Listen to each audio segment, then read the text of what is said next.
Kita berdoa. Terima kasih Bapa di dalam surga, Engkau memanggil kami tidak hanya sebagai umat-Mu, tetapi firman-Mu menyatakan kepada setiap kami bahwa di dalam Kristus kami adalah anak-anak Bapa di surga, yang telah ditebus dengan darah dan nyawa Kristus. Sebutan anak adalah mengingatkan kami untuk melakukan kehendak Bapa. Punya karakter seperti Bapa yang dicontohkan di dalam Kristus Yesus. Saat ini kami akan belajar firman-Mu. Namun kami sadar kelemahan keterbatasan kami. Tidak mungkin kami mengerti kehendak-Mu kalau kami tidak membaca dan mendengarnya. Tidak mungkin kami mengerti kalau hanya mengandalkan kekuatan kami sendiri. Biarlah Roh-Mu yang kudus menolong kami, supaya ketika firman dibaca dan didengarkan, Engkau yang menolong kami, memampukan mengerti apa yang Engkau maksudkan melalui firman-Mu ini. Dan ketika kami mengertinya, kami dikuatkan agar mampu menjadi pelaku-pelaku firman-Mu. Sebab hanya dengan menjadi pelaku firman itulah kami disebut orang yang berbahagia. Engkau yang menuntun, menolong anak-anak-Mu yang hari ini dipercayakan membaca bagian demi bagian firman-Mu. Dan kami akan mendaraskan Mazmur. Tuhan juga yang menyertai hamba-Mu yang telah Engkau utus untuk menguraikan firman ini dalam bentuk khotbah. Pakailah ya Bapa, supaya apa yang disampaikannya sesuai dengan apa yang Engkau kehendaki untuk kami perbuat kini dan di sini. Di dalam nama Tuhan kami Yesus Kristus, Sang Firman yang sesungguhnya itu, dan dengan kuat kuasa Roh-Mu yang kudus, kami berdoa kepada Bapa di surga. Amin. Bacaan Injil pada hari ini terambil dari Injil Matius. Matius pasalnya yang ke-11 ayat 16 sampai 19 dan dilanjutkan dengan ayat 25 sampai dengan 30. Inilah Injil Tuhan Yesus Kristus menurut Matius pasal 11 ayat 16 sampai 19 dan 25 sampai 30. Simak dan dengarkanlah Injil Tuhan Yesus Kristus. Dengan apakah akan kuumpamakan angkatan ini? Mereka itu seumpama anak-anak yang duduk di pasar dan berseru kepada teman-temannya, "Kami meniup seruling bagimu, tetapi kamu tidak menari. Kami menyanyikan kidung duka, tetapi kamu tidak berkabung." Karena Yohanes datang, ia tidak makan dan tidak minum. Dan mereka berkata, "Ia kerasukan setan." Kemudian Anak Manusia datang. Ia makan dan minum. Dan mereka berkata, "Lihatlah, ia seorang pelahap dan peminum, sahabat pemungut cukai, dan orang berdosa." Tetapi hikmat Allah dibenarkan oleh perbuatannya. Ayat 25. Pada waktu itu berkatalah Yesus, "Aku bersyukur kepadamu, Bapa, Tuhan langit dan bumi. Karena semuanya itu Engkau sembunyikan bagi orang bijak dan orang pandai. Tapi Engkau nyatakan kepada orang kecil. Ya Bapa, itulah yang berkenan kepadamu. Semua telah diserahkan kepadaku oleh Bapakku dan tidak seorang pun mengenal anak selain Bapa. Dan tidak seorang pun mengenal Bapa selain anak. Dan orang yang kepadanya anak itu berkenan menyatakannya. Marilah kepadaku semua yang letih lesu dan berbeban berat. Aku akan memberi kelegaan kepadamu. Pikulah kuk yang kupasang dan belajarlah padaku. Karena aku lemah lembut dan rendah hati. Dan jiwamu akan mendapat ketenangan. Sebab kuk yang kupasang itu enak dan bebanku pun ringan. Sampai demikian jauh pembacaan Alkitab, firman Tuhan. Tuhan Yesus berkata yang berbahagia adalah setiap kita yang mau mendengarkan firman Allah dan yang memeliharanya. Haleluya. Haleluya. Haleluya. Haleluya.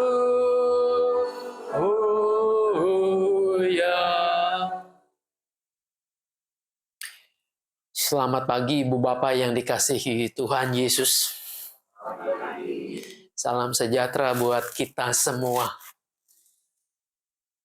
Kita baca tema menghidupi Allah yang berkarya. Menurut Bapak Ibu sekalian, adakah sesuatu yang aneh enggak dengan tema ini? Eva, ada yang aneh enggak tema ini? Biasa aja. Ya, aneh ya. Kenapa Pak Frans? Aneh.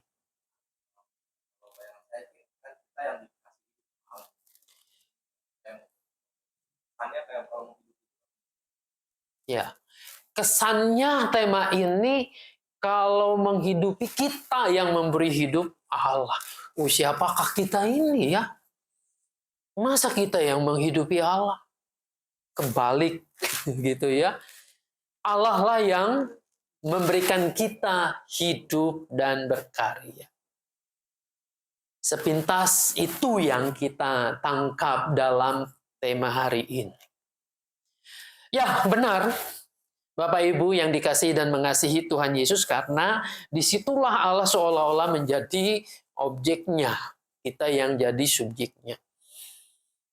Padahal mestinya tidak demikian. Yang benar adalah bagaimana sebetulnya kita menghidupi karya Allah. Artinya menjadikan Allah yang berkarya itu hidup di dalam perilaku. Perilaku kita setiap hari. Bapak Ibu, kalau kita lihat kehidupan kita, apakah sudah mencerminkan itu? Bahwa kita menghidupi apa yang kita percaya. Menjadikannya nyata dalam perilaku, tutur kata, tingkah laku kita sehari-hari. Yang bisa jawab tentunya adalah Tuhan dan kita sendiri. Saudara-saudara, ketika mempersiapkan khotbah ini, saya membaca sebuah artikel yang menarik. Pada tahun 1519, setelah melalui perjalanan laut dari Kuba, Hernan Cortes namanya, atau Ferdinand Cortes, bersama dengan rombongannya, ternyata banyak, sekitar 600 orang tiba di pantai Meksiko. Mereka adalah para penjelajah, sama seperti mungkin rekannya Christopher Columbus yang menemukan benua Amerika katanya. Pada saat itu juga yang mendeklarasikan, menyatakan bahwa ini, Meksiko ini merupakan koloni dari Spanyol karena ia berkebangsaan Spanyol dan mengangkat dirinya sebagai gubernur di sana. Saudara-saudara, ternyata di balik kisah itu ada banyak hal yang menantang Cortes dan juga teman atau pasukannya. Perjalanan yang tidak mudah. Sesampainya di pantai Meksiko itu, Cortes kemudian membakar habis semua kapal-kapal ekspedisinya. Ia sekarang berhadapan dengan penduduk lokal yang tentu saja mempertahankan wilayah itu. Sudah tidak ada lagi langkah untuk kembali ke Spanyol karena semua kapalnya sudah dihancurkan, sudah dibakar habis. Saya mengajak kita semua, andai kata Anda dan saya menjadi salah seorang dari pasukan itu. Kira-kira apa yang kita pikirkan? Ini wilayah daerah yang sama sekali asing. Yang penduduknya siap untuk berperang menentang kita. Kita tidak tahu apakah itu tempat yang baik-baik saja yang bisa ditinggali.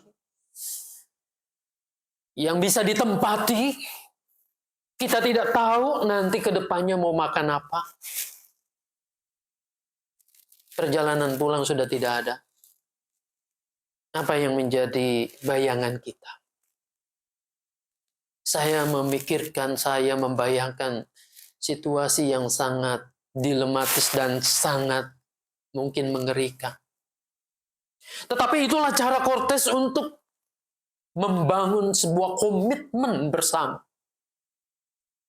Tidak ada lagi jalan mundur. Yang ada di depan harus kamu hadapi.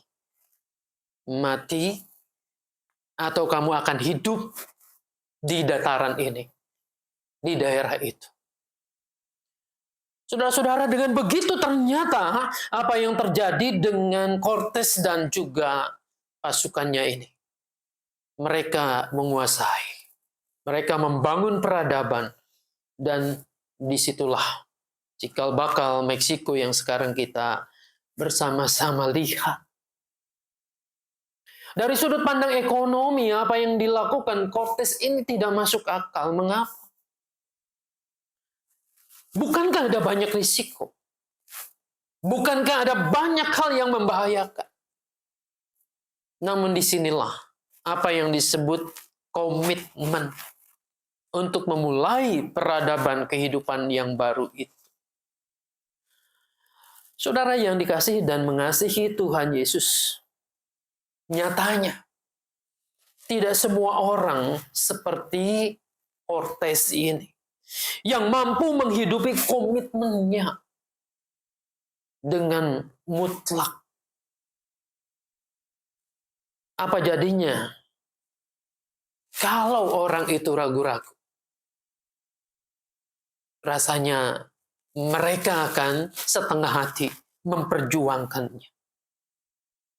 Gambaran seperti ini merupakan juga gambaran kehidupan iman orang percaya. Saudara-saudara yang dikasihi dan mengasihi Tuhan, banyak orang gamang ketika diperhadapkan pada pilihan. Pilihan untuk setia mengikuti apa yang dikehendaki oleh Tuhan di dalam Kristus. Atau memilih mengumbar keinginannya, nafsunya. Kegamangan ini seperti digambarkan oleh Rasul Paulus tadi yang kita cermati, kita baca dalam Roma 7 itu.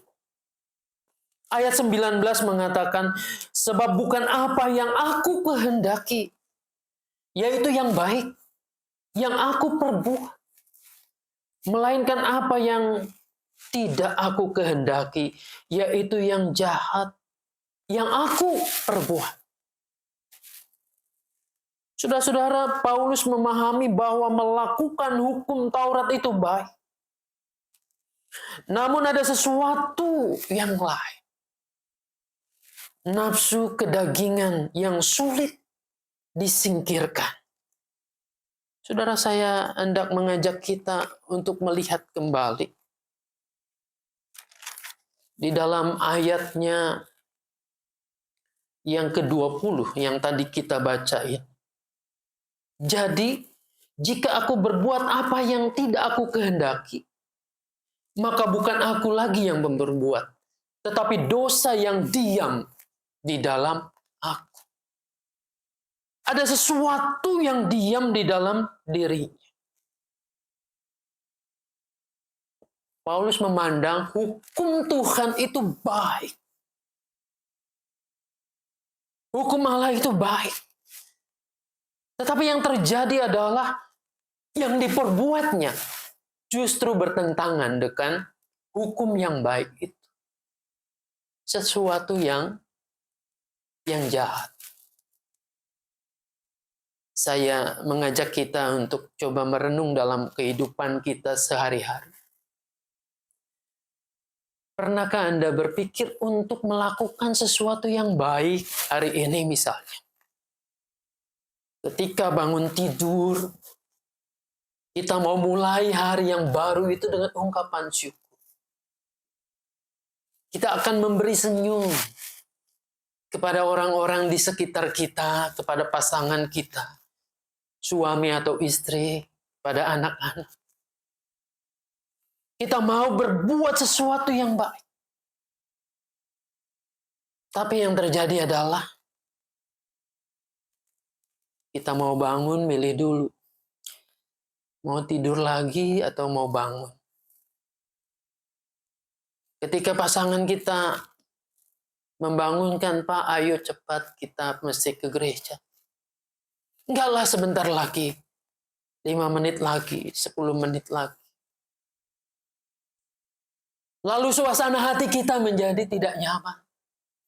Kita menjadi mudah terusik, tersinggung. Keluarlah bentakan dan perilaku sebetulnya yang kata hati kita jangan begitu. Jangan kau lakukan begitu. Karena akan melukai. Melukai istrimu, suamimu, anakmu, dan seterusnya.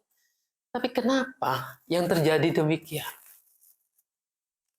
Saudara-saudara, Paulus mengatakan kita tidak kuasa untuk menahan itu. Ada sesuatu yang terus juga bertentangan di dalam hati, dalam batin kita. Yaitu dosa kita. Padahal kita sudah tahu apa yang baik yang harus kita lakukan. Ketika kita melihat ada orang yang menderita, padahal kita tahu apa yang harus kita perbuat. Kita seharusnya merogoh kocek kita, memberikan bantuan. Tapi kemudian kita menutup, memilih, oh, tidak. Dan kita berdalih, mestinya orang itu bisa bekerja. Mestinya orang itu bisa menghidupi dirinya sendiri dan seterusnya. Kita memilih untuk membelanjakan uang kita untuk melakukan kesenangan kita sendiri. Saudara-saudara, ada yang datang kepada kita meminta atau memohon maaf atas kesalahan kita. Lalu kita merasa bahwa hati ini sudah terluka begitu dalam. Gak bisa, tak ada maaf bagimu. Padahal kebenaran sudah bergaung di dalam diri kita. Kamu harus melakukan tindakan itu. Mengampuni, memaafkan. Saudara yang dikasihi dan mengasihi Tuhan Yesus.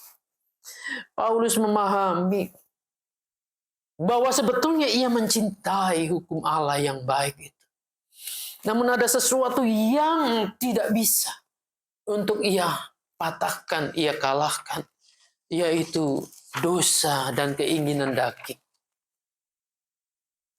Saudara-saudara, Paulus kemudian menyadari hanya Yesus yang mampu menolongnya. Hanya Yesus yang bisa untuk bisa mengatasi itu.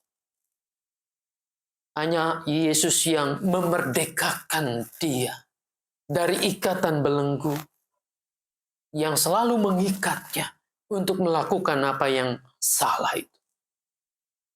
Hingga Paulus mengatakan, roh yang memberi hidup telah memerdekakan kamu dalam Kristus dari hukum dosa dan hukum maut.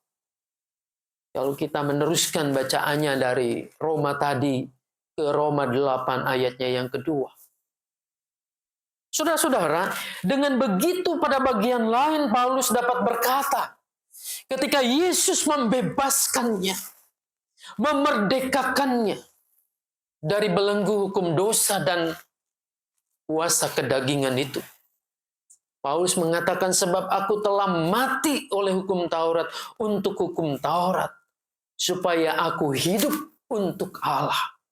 Aku telah disalibkan dengan Kristus. Namun aku hidup, tetapi bukan lagi aku sendiri yang hidup, melainkan Kristus yang hidup di dalam aku. Dan hidupku yang kuhidupi sekarang di dalam daging adalah hidup oleh iman dalam Anak Allah yang telah mengasihi aku dan menyerahkan dirinya untuk aku.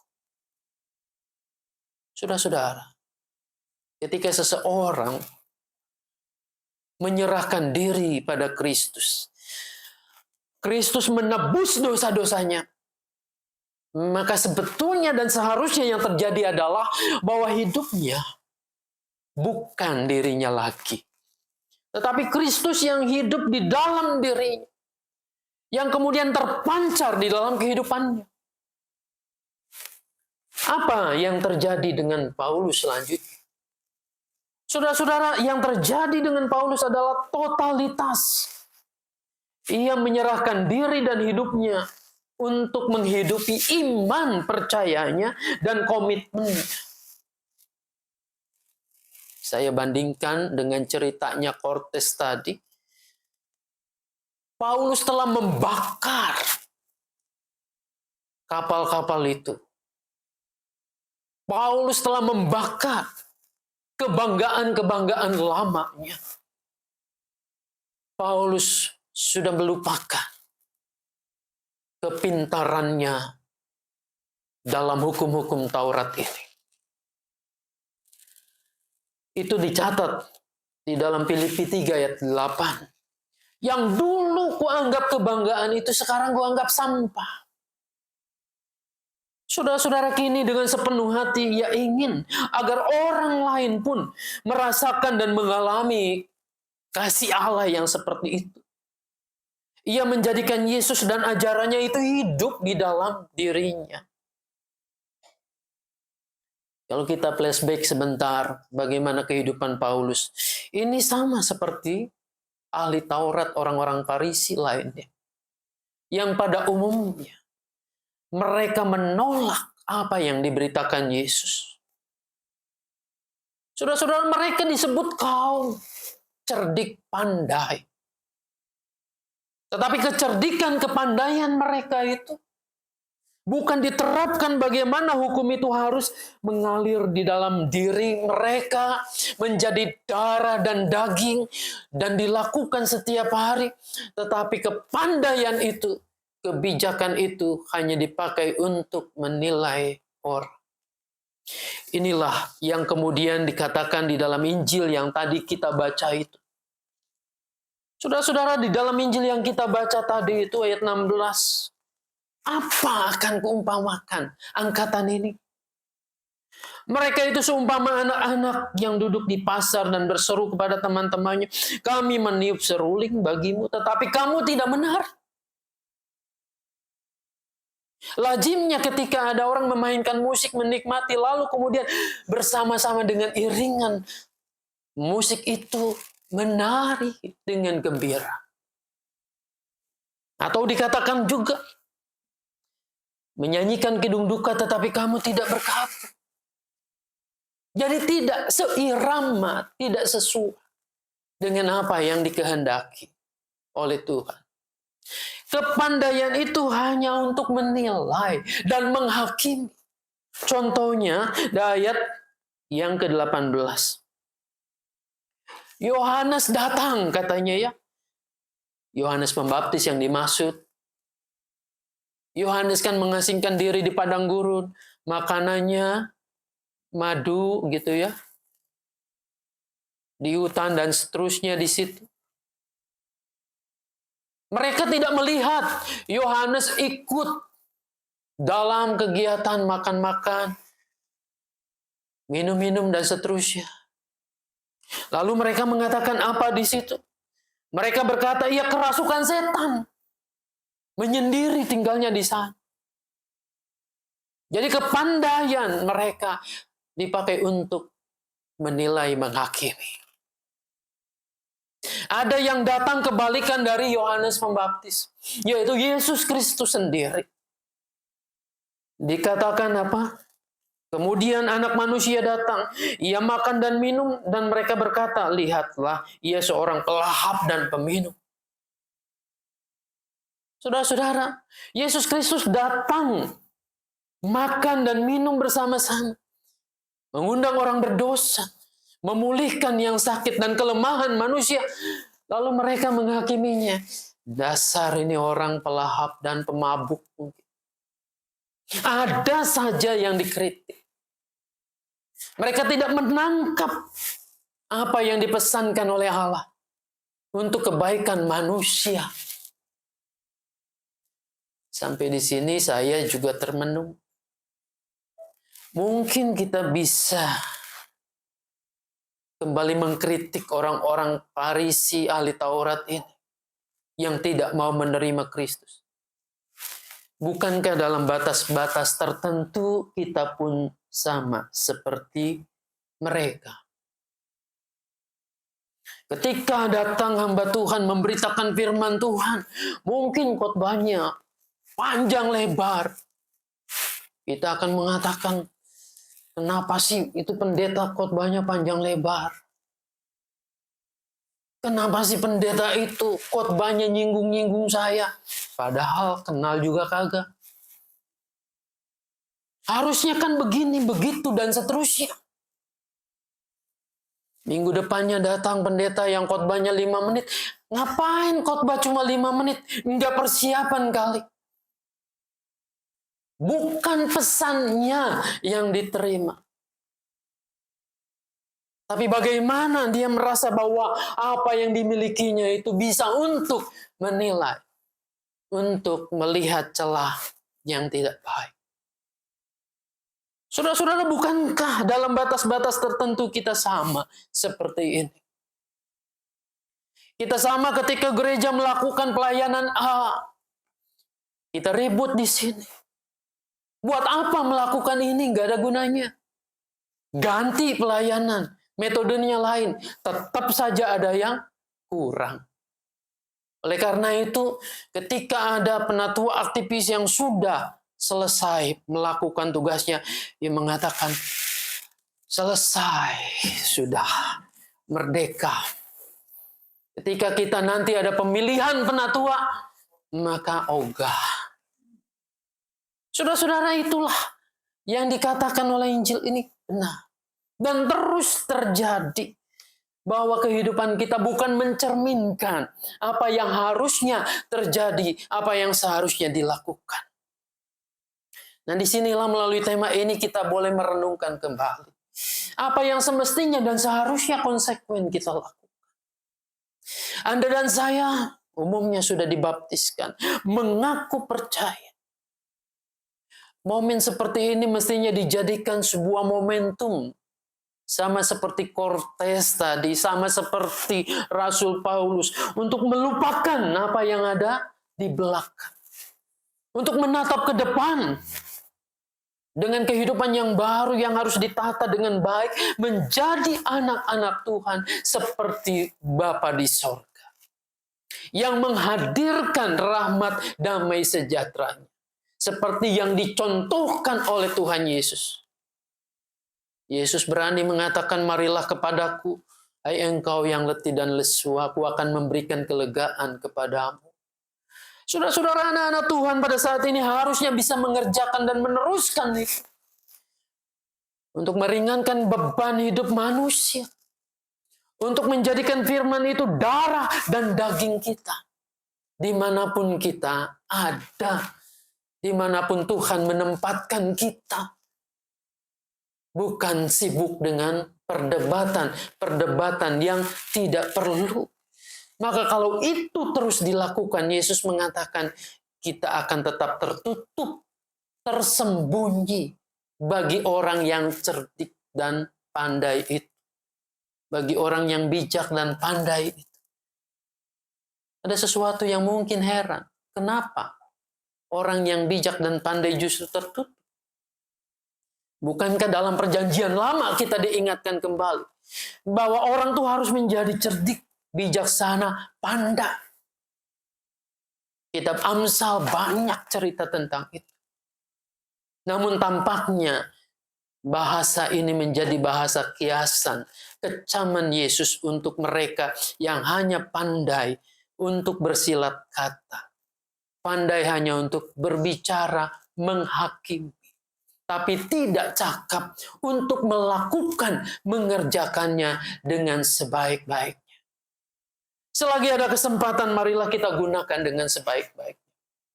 Bahwa kita hidup bukan hanya ibadah di sini, tetapi setelah selesai dari kebaktian ini, kita akan terus lanjutkan karya Tuhan. Kita akan menghidupi karya Tuhan di dalam diri kita. Sama seperti Kristus yang betul-betul menghidupi apa yang dikehendaki Bapa. Biarlah Tuhan memampukan kita menjadi anak-anaknya yang seturut dengan kehendak, serupa dan segambar dengan Dia. Tuhan Yesus memberkati kita. Amin.